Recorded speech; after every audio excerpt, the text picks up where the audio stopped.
So sometimes in coaching, things get hard. It can be a pretty challenging journey, depending on what kind of journey you're on,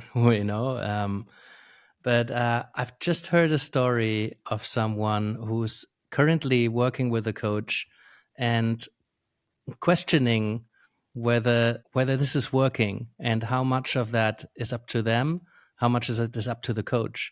And I noticed that in coaching quite a lot, that sometimes the client can look for validation from the coach. And I think it's a fair question of where can I get that validation from? Ideally, and this is what was in the story that I just heard, it's how can I create that for myself? And the hard truth is that we can't have certainty about it, just as we can't really have certainty about much in life at all, right? Is this the right path? Well, I don't know. Sometimes it feels right, and sometimes it feels really hard. And there's a page in the little penguin book I'm reading to my daughter where the penguin is talking to various animals, and it's talking to the owl and asking, well, if I keep falling down, surely it's the wrong path. But maybe falling down is part of the process, and maybe the easy road, later on you'll find that it wasn't really worth walking it, right? So, but if you keep falling, you keep hurting yourself. Maybe there's a path of less resistance, and there's a philosophy about taking the path of least resistance. I'm not sure how to feel about that. I can see why maybe often going with the flow can really help life flow better. But I also know for a fact that if you just always choose the easy road, life is less meaningful because there's so much meaning in the struggle and in the challenge and in overcoming, right? So just because a path is hard and difficult and you're doubting yourself doesn't mean it's the wrong path and it's not worth to keep going. But then you can't know, right? Unless you actually walk it and then look back. So that's the thing about life. There's so many different paths, and nobody can tell you what's the right one.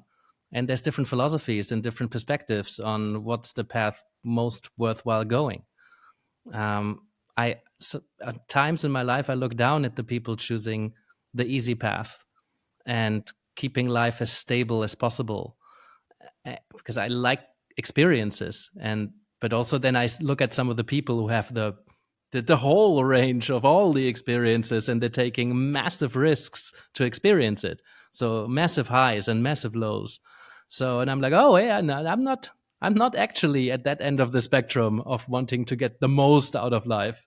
So I think everybody has to make some decisions at how much risk they're inviting into their life and how much stability they're wanting to create and security from that. So when you find yourself in a situation where you're working on anything, whether that's in coaching or at work or in a relationship, and you're doubting whether this is the path worth going, I can't answer that for you, right? The only thing I can do is hold space for someone to figure this out, and make informed decisions in the face of uncertainty, right? So they cannot be fully informed. But you can take this leap of faith, and faith must not need to be religious faith, right? But it's like a belief that this is worthwhile going in the face of not knowing whether that's actually the case. So validation, I wish I could just give it to people, and I know there's plenty of coaches who just give it to you, but it's a fake validation because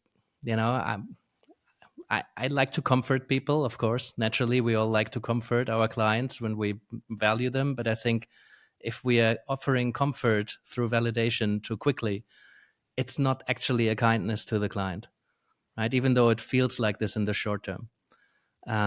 But continue to hold space, to continue to sit with someone in this not knowing and helping them to gather some validation where it's possible, and accept that there might not be all the validation that we so desire at this very moment. I think that's the kindest thing we can do. It's the most real thing we can do. But I think in the long term, it empowers people to stand in their own choices and to keep going because they wanted to and not because they felt pushed, or convinced or inspired. Something external. I want most of our decisions to be internal and you own them. And if there's external influence, to be aware of that, so we can still make our own decisions.